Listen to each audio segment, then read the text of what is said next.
इस खबरनामे में मिलिए कश्मीर में बैनुल अक़वामी ब्रांड पेश करने वाली अमरीन नवाज से, और बुजुर्ग मोहम्मद राशिद ने मिट्टी के बर्तन बनाने की रिवायत को रखा हुआ है जिंदा।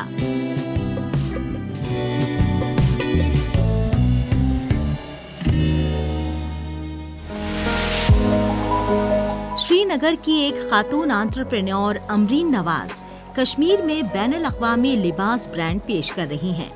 अमरीन ने MBA की तालीम पूरी की और किसी अच्छी नौकरी के बजाय कारोबार शुरू करने का आइडिया इनके जहन में आया। इनके जहन में ये आइडिया आया कि कश्मीर में एक ऐसा स्टोर खोला जाए जो इंटरनेशनल ब्रांड्स को रिप्रेजेंट करे। कश्मीर में खवातीन और मर्दों के लिए, खास तौर से शादियों के लिए सूट के इंटरनेशनल ब्रांड को ढूंढना बहुत मुश्किल था। लोग दूसरे मुल्कों से ऑर्डर करते हैं, जिसकी कीमत बहुत ज्यादा होती है और दूसरे मुल्कों से इसे हासिल करने में वक्त भी लगता है। इस कहानी को बदलने के लिए मजबूत इरादे वाली अमरीन ने एक हौसलामंद कदम उठाया। मैंने ये वेंचर स्टार्ट किया, आई वॉज ऑल अलोन। मेरे पास कोई स्टाफ नहीं था। पैकिंग से लेके माल खोलने से लेके माल दिखाने तक का सफर मेरा अकेले का था। और इस तरह से मैंने जब धीरे धीरे ग्रोथ की, धीरे धीरे मैंने कोई हिम्मत नहीं हारी। लाइक अभी मेरी मेहनत जा रही है, अभी उतना बड़ा नहीं हो रहा है, उतना बड़ा नहीं बन रहा है, तो मैंने बहुत मेहनत की, मैंने कॉन्सेंट्रेट किया। I trust the almighty.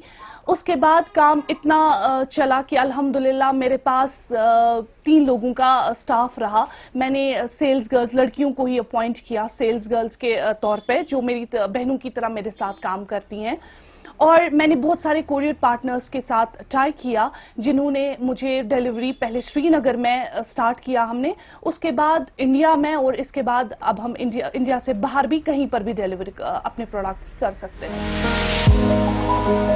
Amreen Nawaz ने सऊदी अरब, कतर और दुबई जैसे मुल्कों से फैशनेबल सूट मंगवाना शुरू किया। एक ऐसा कलेक्शन तैयार किया जो इनके साथ ही कश्मीरियों की पसंद से मेल खाता हो। श्रीनगर के लाल बाजार इलाके में रहने वाली अमरीन ने सोशल वर्क में मास्टर्स किया हुआ है। इन्होंने political science with specialisation of international relations में मास्टर्स किया हुआ है। इन्होंने श्रीनगर से ही अपनी तालीम हासिल की। धीरे धीरे जब लोग मुझे सोशल मीडिया पे देखने लगे, उन्होंने सिर्फ खरीदना ही स्टार्ट नहीं किया। एक ग्रुप ये भी था जो बेचना चाहता था, जो मेरे साथ काम करना चाहता था। तो उतना ज़्यादा स्टाफ रखने की पॉसिबिलिटी नहीं थी।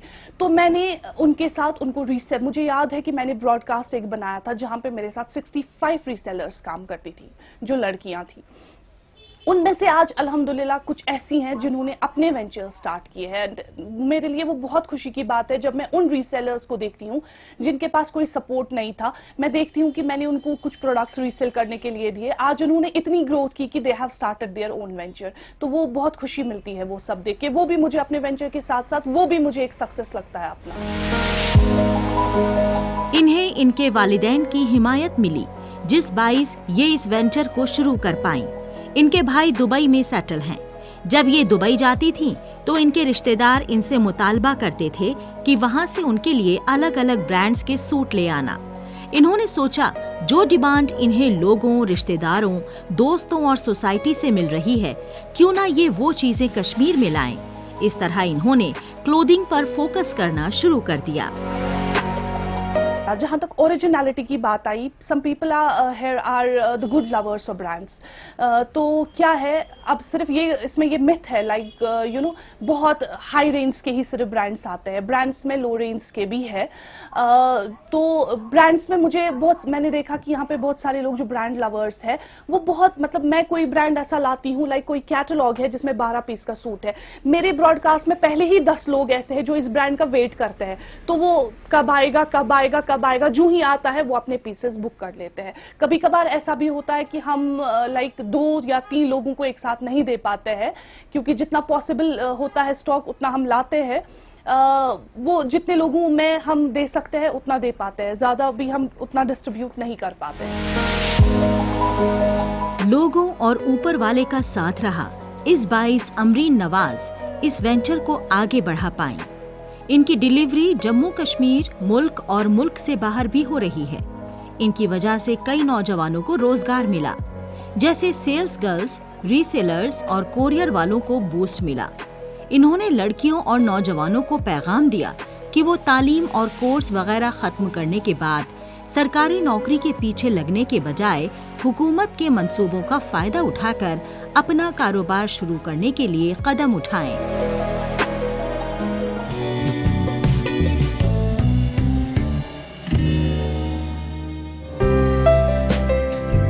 जम्मू और कश्मीर के उधमपुर जिले की चेनानी तहसील के नुगलता गांव के बुजुर्ग बाशिंदे मोहम्मद राशिद ने अपनी जिंदगी मिट्टी के बर्तनों के तहफ़्फ़ुज़ के लिए वक्फ कर दी। ये गायब होता रिवायती फन है, लेकिन राशिद और इनके कुनबे के लिए मिट्टी का काम एक हुनर से कहीं ज्यादा है। इनके लिए ये भी जीने का एक तरीका है। राशिद 4 दहाई से ज्यादा अरसे से इस पेशे में हैं। इन्हें ये हुनर विरासत में मिला है। इनके वालिद भी यही काम करते थे। इनके कुंबे के नौजवान भी इस काम में हाथ आजमा रहे हैं। मैंने ऐसे काम करते हैं कोई 45 साल हो गए। 45 सालों के पहले काम तो थोड़ा कम था। जब मोदी साहब की सरकार आई भी 25 साल के बाद काम ज़्यादा चला। ऐसे वो गर्मी ज़्यादा आ गई।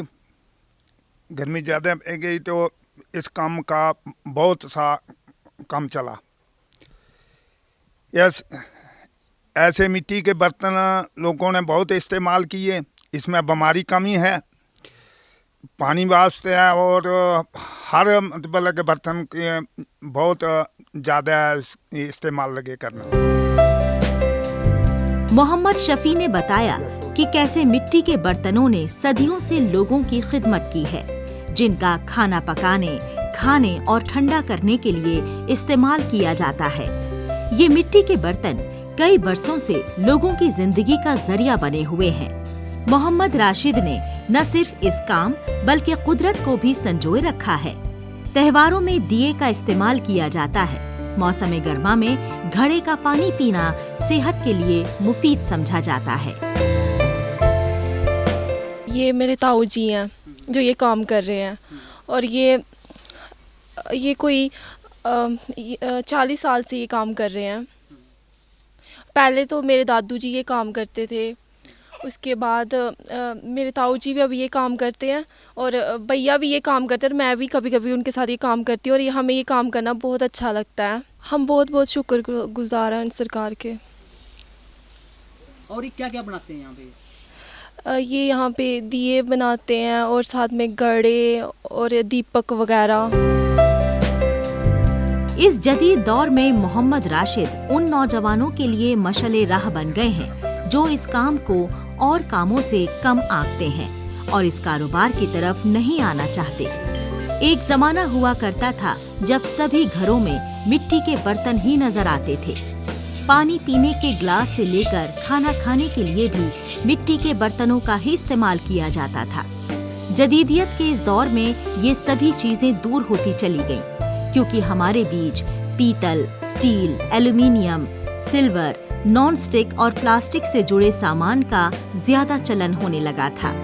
लेकिन पिछले कुछ बरसों में माहौलियात, सेहत और कुदरत के तई बेदारी बढ़ने से मिट्टी के बर्तनों को एक बार फिर पहचान मिल रही है। ये जो मिट्टी के बर्तन बनाते हैं ये मेरी फैमिली से बिलोंग करते हैं और इनको काफ़ी साल से ये काम कर रहे हैं।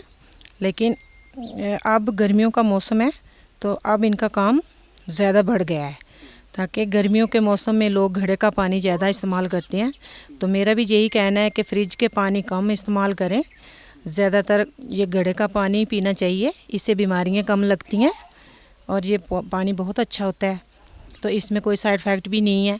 मिट्टी के बर्तन इस्तेमाल करने चाहिए। और हमें सबसे ज़्यादा बड़ी खुशी ये है कि इन्होंने पुराने काम रखे हैं। आजकल तो मॉडल का ज़माना है, आज तो ख़त्म ही हो गया सब कुछ, लेकिन ये है कि ये पुराना काम जो है इन्होंने अभी तक रखा है। स्कूल, कॉलेज जैसे तालीमी इदारे बच्चों को ऐसे पुराने फन से रूबरू करवाते हैं। ऐसे फन दिखाने के साथ इन्हें अपनाना भी चाहिए, जिससे कि कुम्हार माशरे का रोजगार चलता रहे और इस गायब होते फन में नई जान डाली जा सके। अफराद लस्सी, चाय, शेक्स और कई दीगर खाने के सामान के लिए पेपर कप या मग की बजाय मिट्टी के कुल्हड़ों को अहमियत दे रहे हैं। कुल्हड़ पिज्जा और हांडी पिज्जा भी डिमांड में है। मिट्टी के बर्तन का इस्तेमाल लोगों को अपनी सकाफत की याद दिला देता है।